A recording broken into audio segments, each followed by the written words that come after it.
tous, j'espère que vous allez bien, je suis vraiment ravie de vous retrouver aujourd'hui pour une nouvelle vidéo sur la chaîne qui va être un update lecture et j'ai finalement pas mal de lectures à vous présenter. Bon, pas mal en fait, c'est vrai et faux en même temps puisque en fait j'ai deux lectures, un quart à vous présenter. Donc ça peut potentiellement être assez long, donc pour ne pas perdre de temps, on va commencer tout de suite. Alors, pour commencer, il y a à peu près 15 jours, 3 semaines, je crois, dans mon dernier update lecture, je vous disais que j'avais lu le tome 1 des McCoy et que ça avait été un coup de cœur total, une addiction pas possible, enfin que c'était vraiment super super bien. Et en finissant le tome 1, en fait, j'ai récupéré le tome 2 et j'ai enchaîné directement avec le tome 2. Donc j'ai lu le tome 2 des McCoy de Alexian Thiel. Donc c'est l'ours et le taureau. Déjà, un résumé. Donc dans cette histoire, on va suivre Phèdre, qui est une jeune femme de 24 ans, qui a vécu des choses assez traumatisantes dans son enfance, qui va apprendre que son père est décédé et lui a laissé une certaine somme d'argent qu'elle va pouvoir toucher uniquement si elle part en Écosse dans un programme d'apprentissage en fait de la culture écossaise et de la langue, tout ça tout ça. Donc elle décide quand même si elle était en froid avec son père au moment de sa mort, d'accéder à sa requête, de partir en Écosse. Et finalement, en fait, on va se rendre compte que son père a des origines écossaises, mais qu'en fait, il fait partie des grands clans d'Écosse. Et elle va se retrouver en fait un petit peu mêlée à tous les conflits en fait entre les différents clans, puisque même si l'histoire se passe de nos jours, on nous dit que globalement en fait aux yeux du monde entier c'est l'Angleterre qui chapeaute tout puisque l'Écosse est rattachée à la Grande-Bretagne, mais que dans les faits c'est les clans qui continuent de gérer en fait l'Écosse. Donc voilà, ça c'est ce qu'on découvre en fait dans le tome 1. Et en fait, fin du tome 1, on a un retournement de situation, si on peut dire, qui était peut-être prévisible, je sais pas trop. Moi je crois que... Si, un peu prévisible quand même, enfin bon bref, mais qui laisse une fin totalement folle. Et donc on va continuer en fait l'histoire de Phèdre dans le tome 2, où là elle va encore plus s'intégrer dans les histoires de clans, et on va la suivre petit à petit dans l'évolution en fait de la place qu'elle va prendre dans les clans. En gros, voilà pour le résumé global. Je veux pas trop en dire parce que c'est un tome 2 et c'est toujours compliqué les tomes 2. Bref, donc, ce que j'en ai pensé, j'avais adoré le tome 1. Je ne pouvais pas lâcher mon bouquin. J'ai lu je crois c'est un peu plus de 500 pages du premier tome. Je les ai lus en 2 jours et demi, il me semble. Tellement c'était fou. Le tome 2, j'ai réussi en fait à retirer le côté addictif. J'ai énormément apprécié ma lecture, j'ai adoré ma lecture, mais j'avais moins le côté addictif. J'arrivais à aller me coucher le soir, j'arrivais à aller faire à manger, j'arrivais à travailler sans y penser. Donc voilà, c'était une évolution plutôt satisfaisante puisqu'au final j'ai gardé le côté très très bon, mais sans le côté qui m'empêche un petit peu de vivre, on va dire, entre guillemets. Bref, par contre, il est objectivement en fait un peu moins bon que le premier, je trouve, puisqu'il y a toute une première partie du tome 1 qui m'a agacée au plus haut point. Le personnage de Phèdre, en fait, elle va vraiment prendre sa place dans un des clans. Et j'ai eu envie de la secouer un nombre incalculable de fois parce que elle veut prendre sa place, mais après elle fait un peu la gamine en mode oh là là, mais en fait c'est un peu dur, je sais pas trop, alors du coup comme je sais pas trop, bah je fais pas. Et du coup, je me fais marcher sur les pieds, ça ne va pas, et c'est un cercle vicieux parce que comme je me fais marcher sur les pieds, je n'ose rien dire, et comme je n'ose rien dire, les autres me marchent encore plus sur les pieds, et voilà. Et là, je vous avoue que ce personnage-là m'a vraiment agacée au plus haut point, parce que j'avais vraiment bien aimé Phèdre dans le premier tome, mais là, toute cette partie-là, tout le début en fait, qui fait peut-être un tiers du bouquin, elle m'a gonflée. Heureusement que on a des points de vue alternés avec Caleb, donc le personnage masculin principal d'un autre clan, parce que lui n'est pas agaçant au final, et voilà, parce que là elle était vraiment très très agaçante. Après, quand elle décide de prendre le taureau par les cornes, sans mauvais jeu de mots, et de se mettre à fond dedans, c'est super agréable à lire, c'est super bien. J'ai vraiment adoré, encore une fois, les histoires de clans, la façon de gérer les choses, comment la situation évolue, les complots qu'il peut y avoir, les alliances entre les clans qui, au final, sont prévus, mais on sait qu'on va peut-être trahir ce clan pour pouvoir en fait faire autre chose. Tout ça, j'ai trouvé ça vraiment super bien.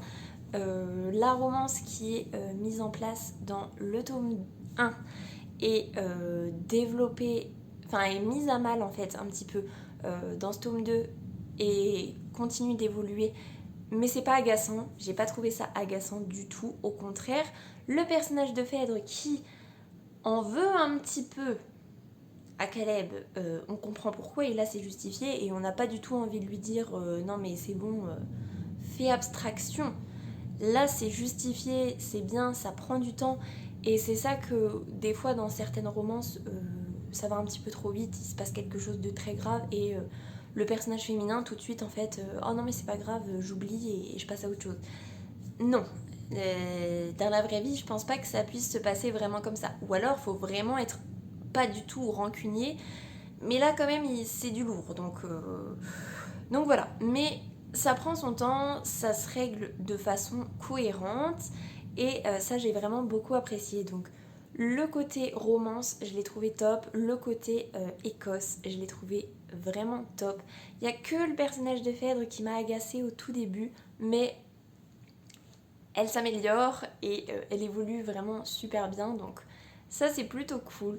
Donc globalement en fait c'était encore une super bonne lecture et je vous conseille en fait la saga des McCoy, même si j'ai eu envie de continuer avec le tome 3, au final c'est du point de vue d'un autre couple et je pense que je vais laisser passer un peu de temps parce que j'avais vraiment très envie en fait de continuer l'histoire de Phèdre et de Caleb et de voir comment ils allaient régler les choses parce que je ne l'ai pas dit mais les complots qu'il y a des fois c'est un petit peu agaçant aussi parce qu'il y a des non-dits, on ne dit pas les alliances qu'on fait, bon ça paraît logique mais il y a des choses qu'on ne dit pas et qui font que la situation est vraiment merdique, mais vraiment.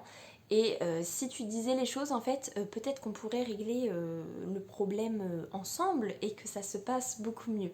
Mais ça, pour le coup, c'est un détail. C'est pas le même agacement, en fait, que Phèdre qui ne se bouge pas en début de tome. Donc voilà, globalement, très très bonne lecture, je vous le conseille. Si vous avez envie de clan écossais, si vous avez envie de romance, mais quand même de tout ce qui est politique, alliance, tout ça, franchement, allez-y parce que c'était vraiment très très bon. Ça se lit très très vite alors que en fait ils sont plutôt gros, donc voilà. Ensuite, c'est là que ça va piquer un petit peu. Je me suis dit, c'est bien beau de lire les McCoy, mais ça ne fait pas partie du PLIB et tu n'es pas spécialement en avance pour le PLIB. Donc, on va peut-être se mettre à une lecture du PLIB. Et j'ai décidé en fait de lire Surnaturel. Donc, le tome 1, c'est Mystère de E.J. Swan. Et je l'ai lu sur ma liseuse, donc je ne sais plus la maison d'édition. C'était celui qui me faisait le plus envie sur l'instant en fait. Donc je me suis dit pourquoi pas. On va suivre le personnage de Evalina, qui est une jeune fille qui vient d'avoir 17 ans ou 18 ans. Je ne sais plus trop. Enfin bon bref, elle est vraiment en fin d'adolescence, début d'adulte et encore, qui a... depuis quelques temps en fait, il y a des manifestations un petit peu bizarres autour d'elle. Il lui arrive plein de choses vraiment bizarres. Et un jour, elle va rentrer chez elle, elle va découvrir ses parents morts. Sa sœur, elle n'arrive pas à la trouver, elle sait qu'elle était sur place pendant le drame qui s'est passé, mais elle n'arrive pas à la trouver chez elle. Et la maison va prendre feu au moment où elle retrouve sa famille chez elle. On ne sait pas trop pourquoi, mais la maison va prendre feu. Elle va être sauvée de cet incendie par Angie et Apolline, qui en fait viennent d'une autre planète. Ouais, c'est ça en fait. D'une autre planète qui est totalement inconnue en fait de la planète Terre. Et ils viennent en fait la chercher en lui disant que tout ce qui se passe autour d'elle, c'est parce qu'elle a été choisie pour protéger ce royaume-là. Et du coup, en fait, ils vont l'emmener dans ce royaume-là et elle va découvrir ce qu'il en est. Voilà. En gros, c'est ça. Maintenant, je vous le présente quand même pour l'instant. Je n'ai lu que 100 pages, donc je pense que j'ai lu à peu près un quart. Et j'ai abandonné, en fait. Ça me fend le cœur de devoir abandonner, mais en même temps, je me dis... S'il est dans les 5 finalistes du PLIB, je reprendrai ma lecture, je le lirai jusqu'au bout. J'irai quand même. Mais là, pour l'instant, on n'a pas encore voté en fait pour les 5 finalistes. Donc, je me suis dit, je vais essayer d'en lire le maximum. Et celui-là, c'est compliqué pour moi parce que, première chose, est-ce que je suis trop sévère ou pas? Je me suis posé la question. Je trouve que le style est pas terrible. Ça me fend le cœur en fait, mais c'est pas lourd dans le sens où on est submergé par plein de détails. Au contraire en fait, je trouve que le style est assez plat en fait, que on a des descriptions qui sont un petit peu, comment dire, un peu inutiles. Pour vous citer un petit exemple, on va vraiment être sur du je rentre dans une pièce, je constate quelque chose, je ressors de cette pièce. Presque dit comme ça en fait. Il manque quelque chose dans un autre, enfin, dans d'autres romans qu'on lit, ce genre de situation peut arriver, mais les tournures de phrases, la façon de construire ces phrases fait qu'on comprend la même chose, mais c'est beaucoup plus riche. Là, c'est vraiment, je te décris les actions telles qu'elles se déroulent et je te laisse pas de place pour de l'imagination telle que, oui, je te raconte quelque chose d'autre qui laisse supposer que. Donc ça m'a gênée. Les personnages, je ne les trouve pas attachants du tout, que ce soit le personnage masculin ou le personnage féminin, donc d'Evalina. Evalina, je ne la trouve pas du tout cohérente, dans le sens où elle va perdre toute sa famille quand même. Elle perd ses parents, elle est sûre qu'ils sont morts, elle suppose que sa sœur est morte aussi, mais elle l'a pas retrouvée, donc elle a un doute, mais elle suppose que, voilà. Et en fait, on vient la chercher, on vient lui dire, écoute, il y a un monde parallèle où on va t'emmener, où tu es l'élu, voilà. Elle vient de perdre toute sa famille et elle est triste 10 secondes. Et il lui faut 10 secondes pour se dire « Ah oui, tiens, oui, ça me paraît crédible. Oui, en fait, ce qu'ils me disent, c'est totalement logique. » Moi qui suis totalement pour le surnaturel, je suis totalement fan. J'aimerais qu'on vienne me voir et qu'on me dise ça. Moi qui ai envie d'y croire, je prends plus que 10 secondes en fait pour me dire bah oui, c'est vrai. J'ai un temps de réflexion, je doute, je pose des questions, je cherche quand même à creuser un petit peu la chose, surtout que je suis quand même excessivement choquée d'avoir perdu toute ma famille. Voilà, et je pense que Si je devais perdre toute ma famille, il me faudrait plus que 10 secondes pour m'en remettre, je pense. Et donc il y a ça qui me gêne. Il y a aussi le fait qu'elle a énormément de questions, ce qui est normal quand même. À un moment donné, quand elle arrive dans le monde parallèle, elle a plein de questions, elle veut savoir. Tout le monde lui dit oui, oui, on va te dire, mais attends. Ok.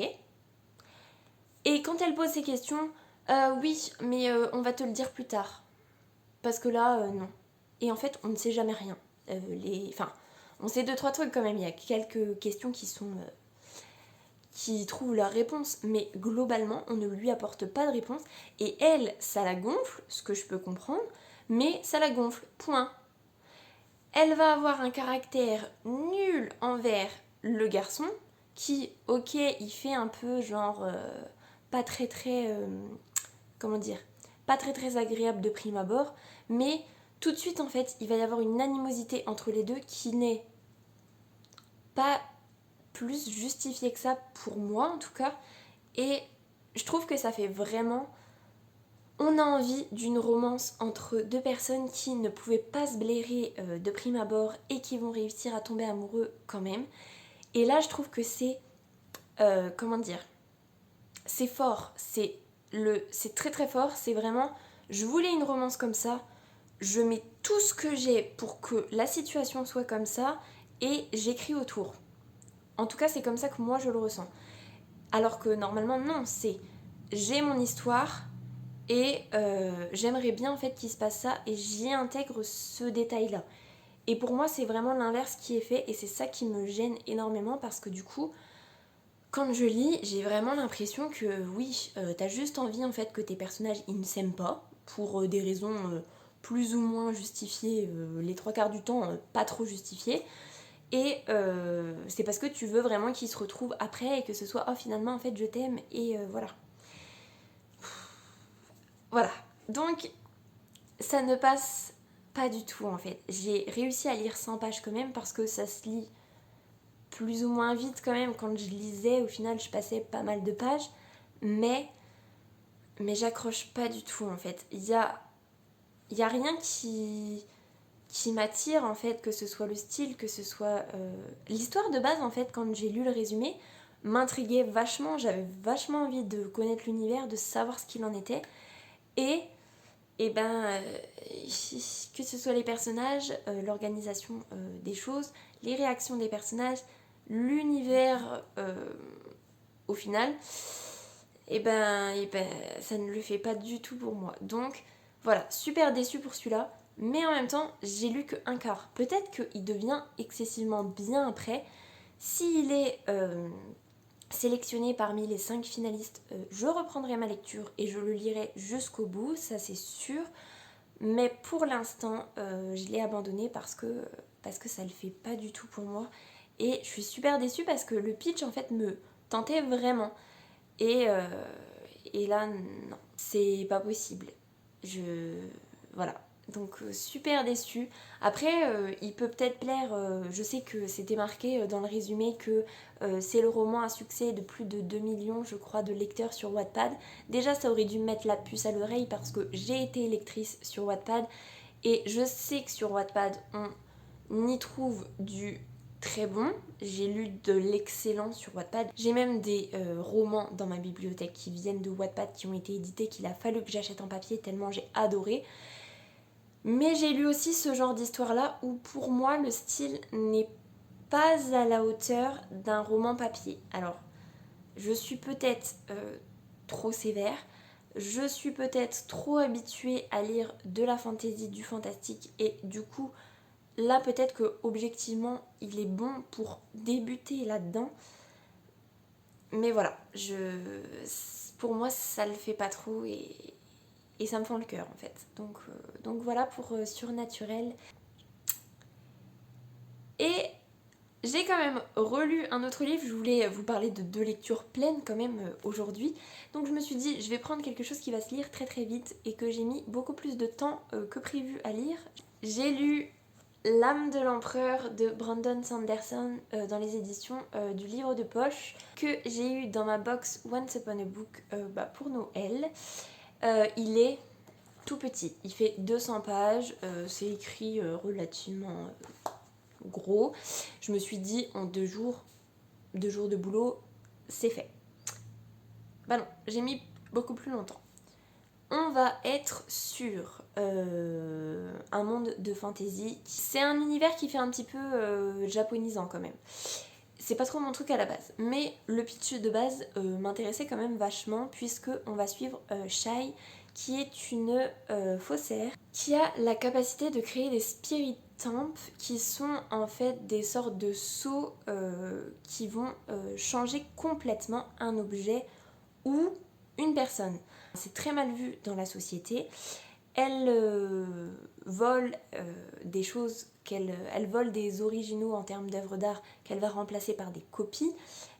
Et en fait, elle se fait choper, on la suit en fait dès le départ, elle est emprisonnée et elle est vouée à être exécutée. Sauf que parallèlement, l'empereur de ce royaume est attaqué. Il ne meurt pas, mais son esprit en fait, son corps survit, mais son esprit en fait, il n'y a plus rien du tout. Et on va faire appel à elle en lui disant que on la gracie entre guillemets, on ne l'exécutera pas si elle réalise un spirit temple pour l'empereur, qui en fait va recréer totalement la personnalité de l'empereur pour qu'il y ait pas du tout de problème en termes de gouvernement de l'Empire en fait, puisque les autres factions vont essayer de s'emparer du trône et les conseillers de l'empereur n'ont vraiment pas besoin de ça, surtout qu'en plus ils seront virés si c'est quelqu'un d'autre qui s'empare du pouvoir. Donc on va lui demander de faire ça, même si on trouve que c'est contre nature, que c'est horrible, mais ils ont vraiment besoin qu'elle le fasse quand même. Et voilà. En gros, c'est à peu près ça le pitch de base. J'ai mis beaucoup de temps à le lire parce que elle a 100 jours pour réaliser ce spirit temple et on va vraiment suivre ça. Chaque chapitre en fait c'est un numéro de jour et on va suivre sa captivité parce qu'elle est quand même enfermée dans une chambre où pendant 100 jours elle va devoir recréer l'âme de l'empereur. Donc elle va faire des recherches sur la personnalité de l'empereur, elle va interroger des gens qui l'ont connu, elle va lire son journal, voilà. Elle va essayer vraiment de comprendre la personne qu'est l'empereur pour pouvoir recréer au mieux en fait sa personnalité et voilà. Du coup, il n'y a pas d'action en fait sur 200 pages. L'action elle est tout à la fin.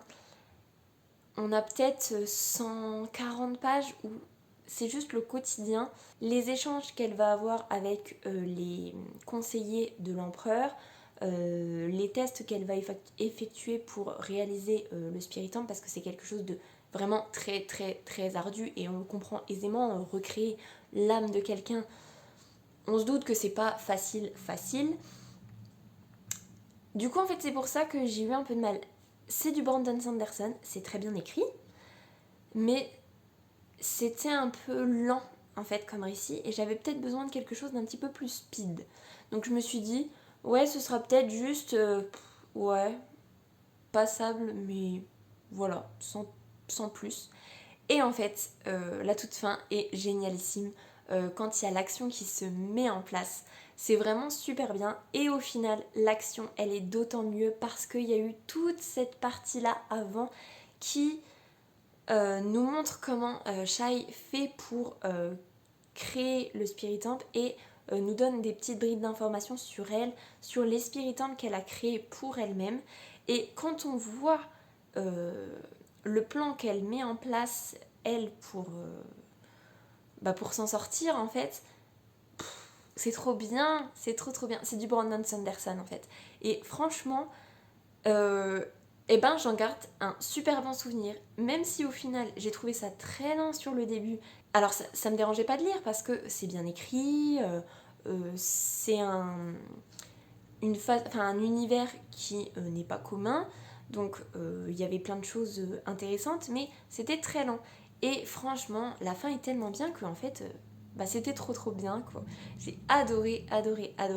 Le seul petit bémol que je puisse mettre, c'est que Brandon Sanderson, il est vraiment tellement bon pour créer des univers que là en fait c'est un petit peu dommage d'avoir fait juste un livre de 200 pages parce que du coup ça mériterait en fait que ce soit plus développé, ça mériterait de suivre en fait Shai plus dans sa globalité, dans son avenir, de voir comment les choses évoluent dans cette société où il y a beaucoup de faux du coup. Voilà, en fait franchement, je vous le conseille si vous aimez Brandon Sanderson, c'est différent. Alors, je suis pas une professionnelle de Brandon Sanderson, j'en ai lu qu'un seul.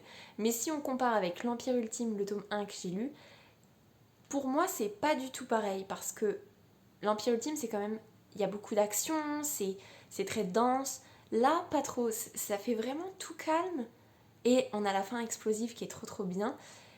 Donc je pense que ça peut énormément plaire à ceux qui aiment Brandon Sanderson et bah si vous voulez pour le coup une petite lecture tranquille qui se lit vite, 200 pages, bah franchement allez-y. Et si vous avez envie de découvrir Brandon Sanderson par une lecture qui n'est pas une brique, eh ben je pense que c'est une bonne alternative parce que on retrouve quand même sa plume qui est vraiment très très bonne et on retrouve quand même cette idée de tout est bien pensé, tout est bien ficelé et l'univers est fou quoi. Mais c'est 200 pages, donc ça va très vite et personnellement en fait j'ai été un petit peu déçue du fait que ce soit pas plus long et qu'il n'y ait pas une plus grosse partie qui soit vive et pleine d'action. Donc voilà, au final je vous le conseille, L'âme de l'empereur, parce que vraiment c'était une très très bonne lecture. Donc voilà.